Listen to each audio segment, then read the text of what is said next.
out here again. The sale went pretty good yesterday. We made a good amount, about average of what we usually do. Maybe a little bit, maybe 5% above average. So we did pretty good. Just to give a little perspective on the waste in this country, just off of the stuff that my wife got out of the dumpsters at these stores with dollar in their name, we made $80 just on the stuff that they were throwing away. You know, it doesn't make sense to me to just throw all that crap away. And there was like I've shown on my other video, there was like packages of brand new like kids socks and stuff like that. Why would you ever throw that stuff in the dumpster? There's no reason. I'm sure there's children out there that could use 10 pairs of new socks for free. I mean, I don't see why throwing it away is a good option. But anyways, enough about that. I'm going to try to get some of this shed sided today. I got my chain all fixed back up and sharpened, so there's no other screws in that log, so I think we should be okay. I'm probably not going to film a lot of the cutting the boards out of the log, because I've shown that several times before. So I'm sure everybody kind of gets the idea. If you like seeing it, let me know, and I can film a little bit here and there as I go along. It doesn't matter to me. I can do it either way. But for today, I'll probably just cut the boards and not film it, and then the main focus will be actually putting them on the building today. So it's supposed to be mid to upper 50s today. The sun's already out. It's almost 40 degrees already, so I'll probably take this coat off in about an hour and a half. But I guess that's it. We'll get started. Okay, well, I got a couple of 3/4 inch thick slabs cut here. With how wide they are, it's going pretty slow.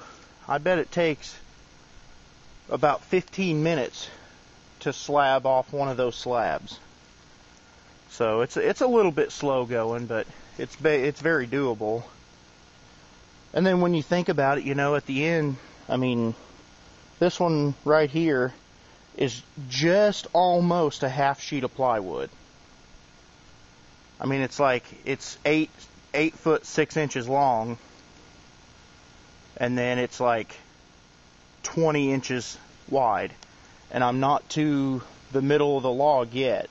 So by the time I get to the middle of the log, we'll have a full 24 inches wide. So it'll be slabbing off half sheets of plywood at a time. So it should go pretty quick. I think there's enough in that one log to side this shed. I might be, you know, 2 or 3 boards short or something like that, but I mean, that one log will do a lot of this. And those boards are heavy. I thought about going a little thinner, maybe 1/2 inch, but I don't know. I'd like to stay a little thicker. That way, you know, it's more resistant to rot and things like that. Which white oak has a lot of tannic acid in it anyway, which is a natural insect repellent. And then, you know, the properties of oak are naturally a little weather resistant. You know, they just turn hard and turn gray. So I don't know. I'll go ahead and nail these on, and then I'll go cut some more.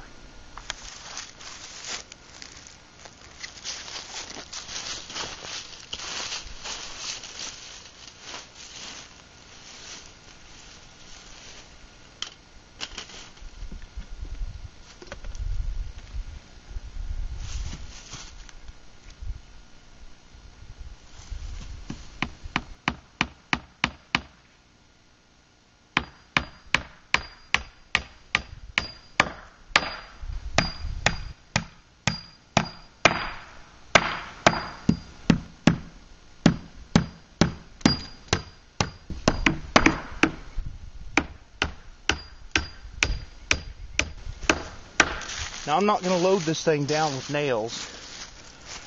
I'm going to put in enough to hold it good, but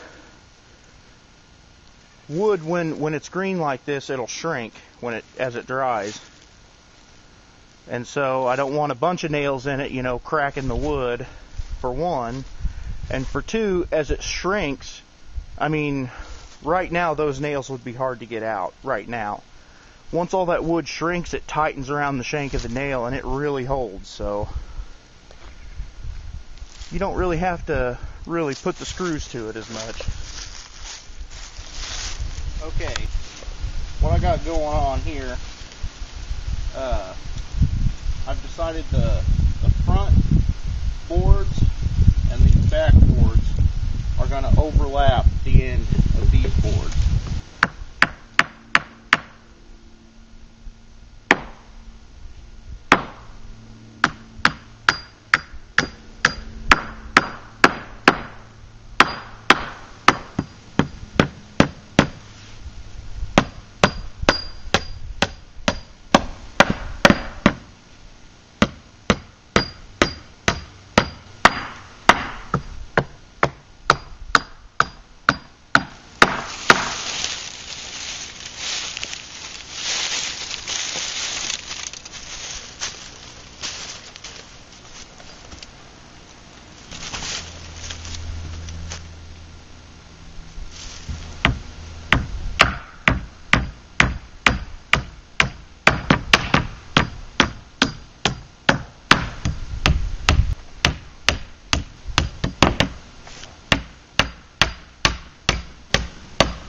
Later on, I'll probably drill this here and put a screw in it just to hold the two together in the middle, but I don't guess I would have to. It's got a pretty good it's got these cracks in it that kind of allowed it to bow a little extreme, but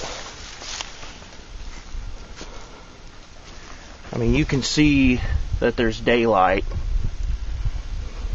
and whatnot, but basically all I'm concerned with is keeping the inside dry. My wife was getting on to me about the air cracks like that. What she wanted me to do was maybe figure out a way to plug those in, maybe get some of that red clay, make kind of a pasty mud out of it and stuff down in them cracks or something, but you know, it'll provide a windbreak for the chickens and keep them dry, and that's basically all they need. I'm from the school of thought that, you know, while they have been domesticated, animals are still, you know, animals, and they survived in the wild. So, you know, if I provide them a shelter that's dry and where the wind's not beating them to death, then they should be okay. I mean, the little coop I've got them in now, you know, they huddle up in the corner and pile on each other, so there's no need for heat or anything like that. And they've been through 2 winters now, and I've seen -4 degrees with a 10-mile-an-hour wind, and they were just fine. So this should be good for them. And then basically I just need to store my tools in here, so I just need to make sure that, you know, it's watertight. It doesn't have to be airtight, it just needs to be watertight. So I guess I have to go cut some more boards now.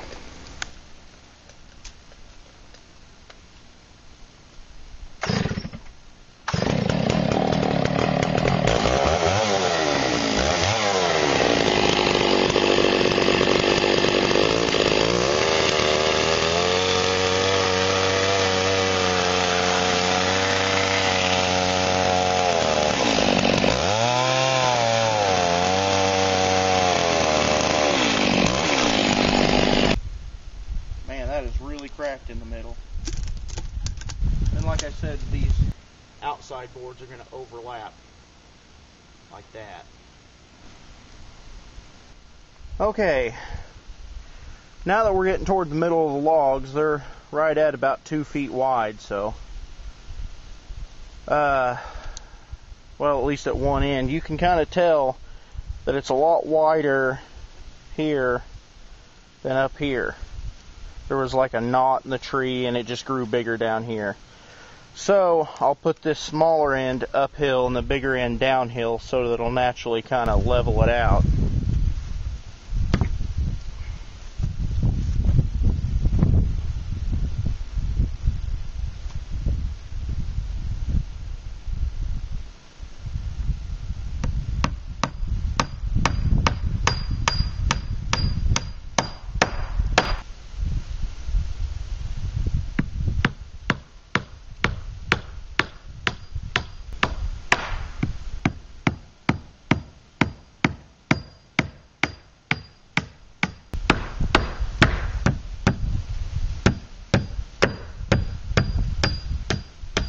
So then the next board, more than likely, the fat end, the wide end, will go at this end, and the narrow end at that end.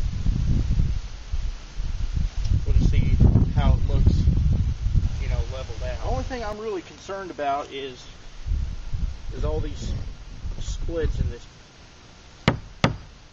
board. I think it'll be alright. It'll last a long time anyway.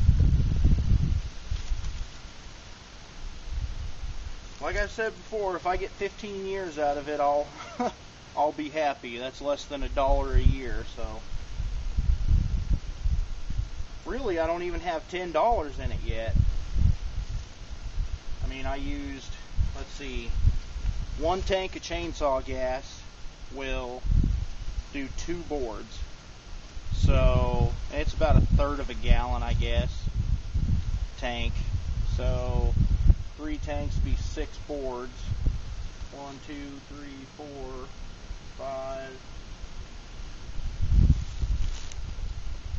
So maybe 2.5 gallons of gas. Maybe say 3 gallons of gas for this whole thing.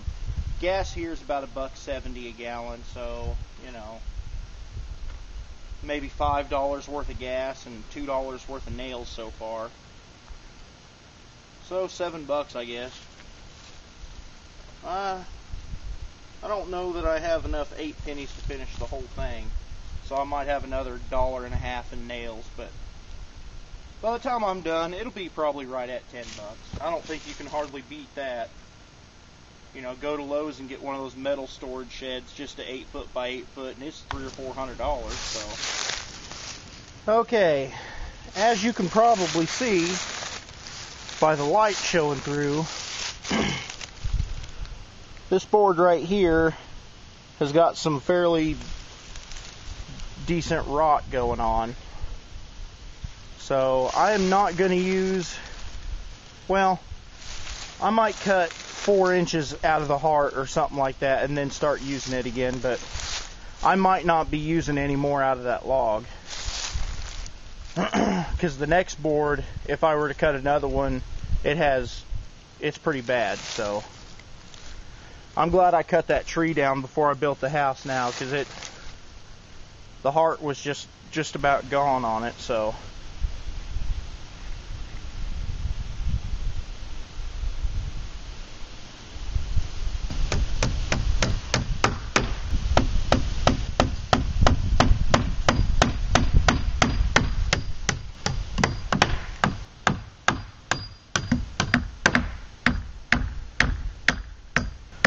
far, so difficult.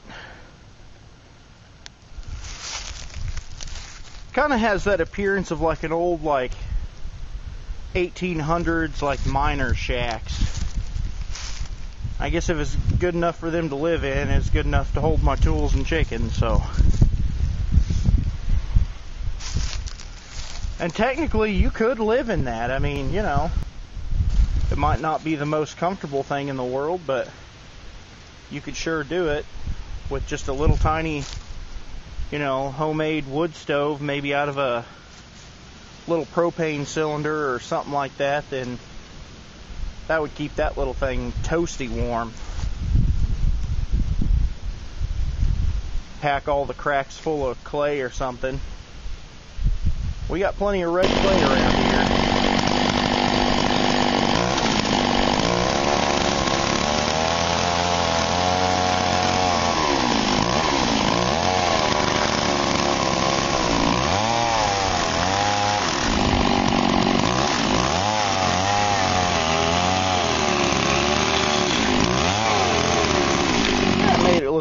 less crappy. Not a whole lot, but a little. Can't wait to get this thing done. Tired of packing my tools around.